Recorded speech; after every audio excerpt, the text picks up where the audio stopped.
Norway से Italy जाएंगे प्रधानमंत्री मोदी। बड़ी खबर है, आज इटली पहुंच जाएंगे प्रधानमंत्री मोदी। 2 दिन की यात्रा पर रोम पहुंचेंगे प्रधानमंत्री नरेंद्र मोदी। बताया जा रहा है कि इटली की पीएम जॉर्जिया मेलोनी के साथ पीएम मोदी की द्विपक्षीय वार्ता होने वाली है। तो व्यापार से लेकर निवेश को लेकर ये बातचीत होगी। नॉर्वे से इटली पहुंचेंगे, आज इटली पहुंच जाएंगे प्रधानमंत्री। 2023 में प्रधानमंत्री मेलोनी ने भारत का दौरा किया था और पीएम मोदी की इटली आने का निमंत्रण दिया था।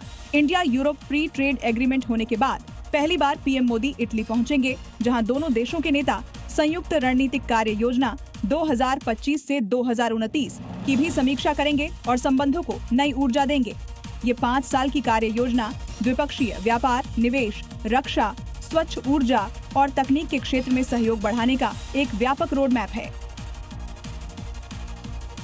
नॉर्वे भारत बिजनेस और रिसर्च समिट में शामिल हुए प्रधानमंत्री नरेंद्र मोदी। उन्होंने कहा, हमारी साझेदारी की नींव बहुत ही मजबूत है। मैंने भारत के सुधार एजेंडे के पक्ष में भी बात की, ये प्रधानमंत्री मोदी ने कहा। रिफॉर्म, परफॉर्म और ट्रांसफॉर्म, इस मंत्र को लेकर जब हम आगे बढ़ रहे हैं तो हमने नेक्स्ट जनरेशन रिफॉर्म्स किए हैं। ये बात प्रधानमंत्री नरेंद्र मोदी ने नॉर्वे की सरजमीन से कही। करीब 1 दशक बाद नीदरलैंड्स पहुंचे पीएम मोदी ने सीईओ राउंड टेबल में भारत की आर्थिक शक्ति के बारे में जानकारी।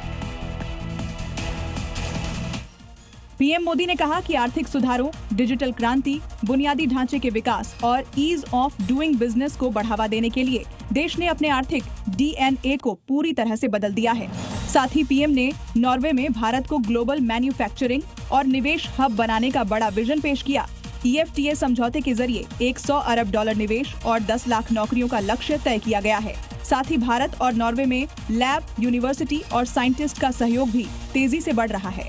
इसके साथ ही मोदी ने कहा कि भारत सरकार रिफॉर्म, परफॉर्म और ट्रांसफॉर्म मंत्र के साथ काम कर रही है।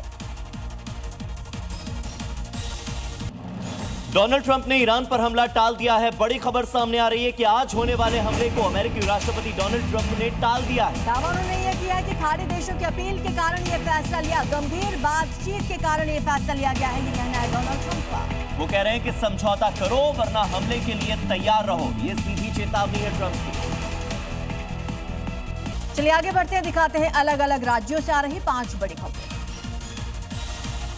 गाजियाबाद के शालीमार गार्डन एक्सटेंशन फर्स्ट के एक फ्लैट में भीषण आग लग गई, जिससे कि सोसाइटी में अफरा तफरी मच गई।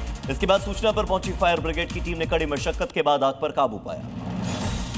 मध्य प्रदेश के सतना में राइस एंड ऑयल मिल में भीषण आग लग गई। देखते देखते आग ने पूरी मिल को अपनी चपेट में ले लिया। हादसे में एक मजदूर की मौत हो गई, जबकि 2 घायल हैं, जिन्हें अस्पताल में भर्ती करवाया गया।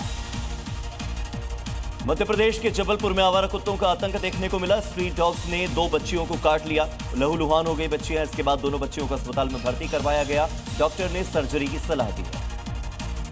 झारखंड के लातेहार में बेकाबू होकर ट्रक से ऑटो टकरा गया, जिसमें 11 लोग घायल हो गए, जिन्हें अस्पताल में भर्ती करवाया गया। घायलों में 4 की स्थिति नाजुक बताई जा रही है। उत्तराखंड के ऋषिकेश में उस समय अफरा तफरी मच गई जब योगनगरी रेलवे स्टेशन के पास एक बड़ा रेल हादसा हुआ।